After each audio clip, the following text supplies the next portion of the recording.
Lumalaki ang utang ng national government. Kaya makaka-attract ng foreign investors with these problems. Kaya dapat ito ang unahin ng administrasyong ito kaysa yung biyahe ng biyahe na mag-attract ng foreign investors.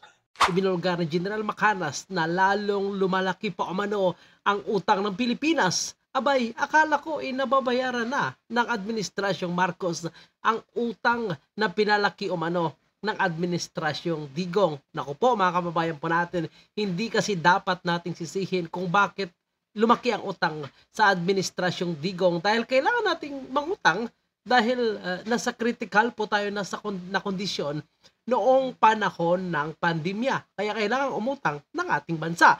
Ngunit ang ibang utang naman ng Administrasyong Digong ay ginamit naman sa mga infrastructure na ngayon ay ginagamit naman ng Administrasyong Marcos. Masaya po tayo dahil pinatuloy ng Administrasyong Marcos ang ilan sa infrastructure na sinimulan ng Administrasyong Duterte.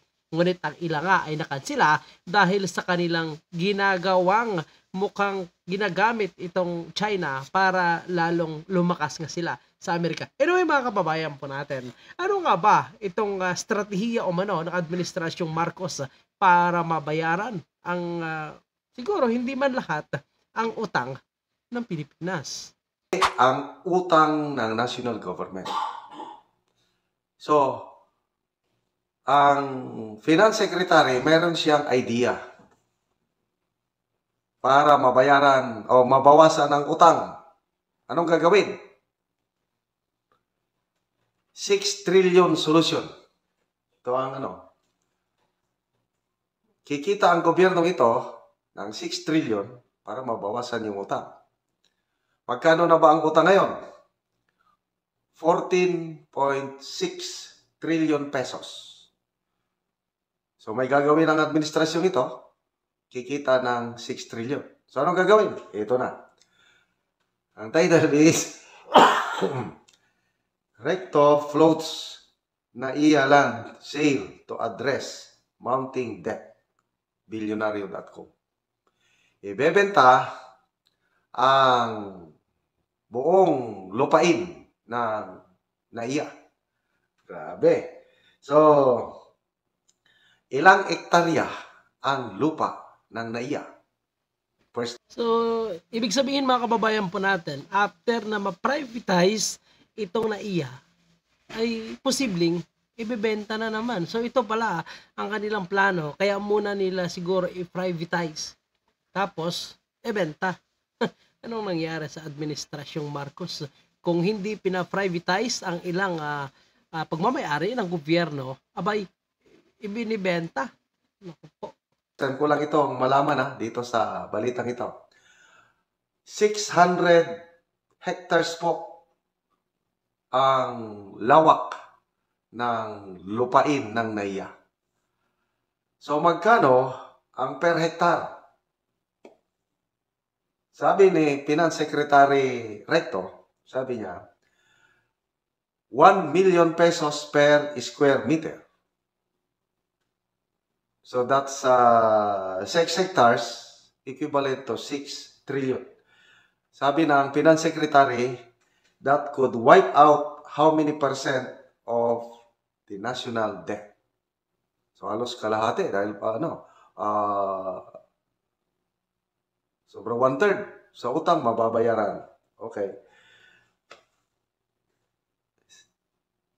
14.62 na ang utang ng ating bansa at the end of 2023. Nung umalis si PRRD, nasa 12 trillion.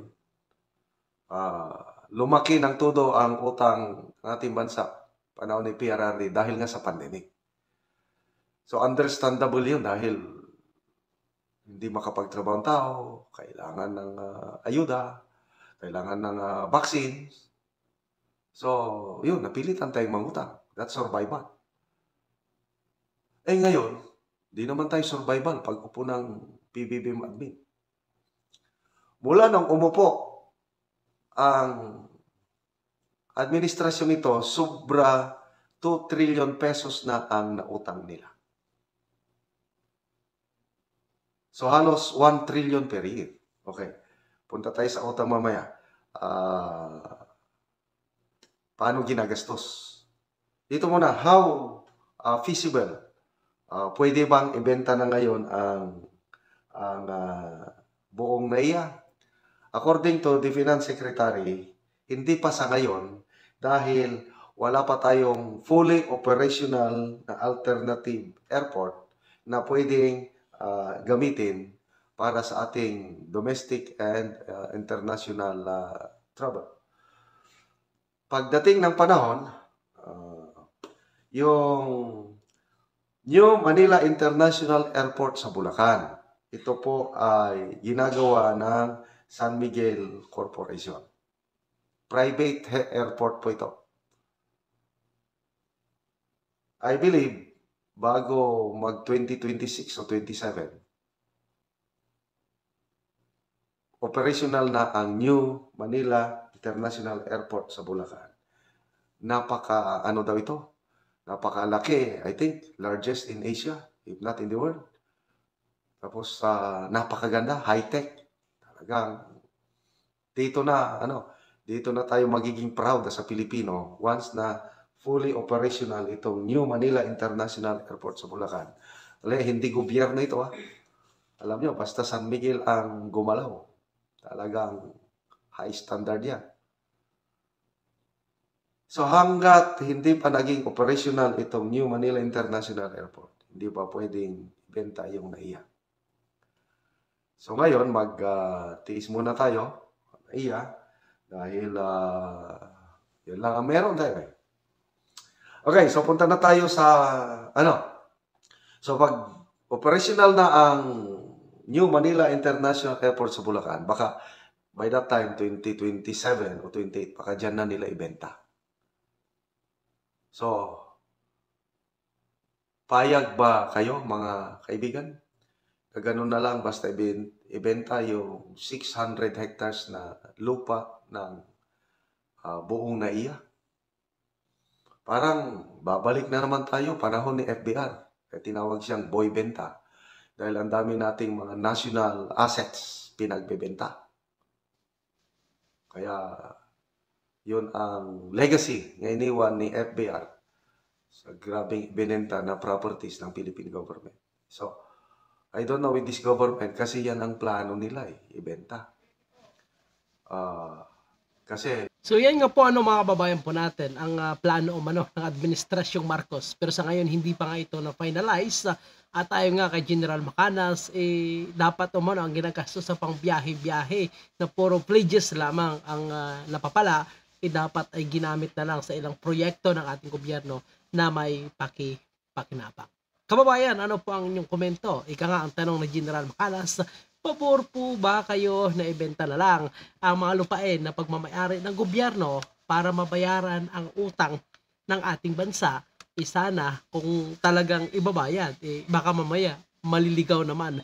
At kung saang bulsa lamang ng piling politiko o leader mapupunta ang kayamanan ng ating bansa. Comment na po para sa inyong reaction. Okay.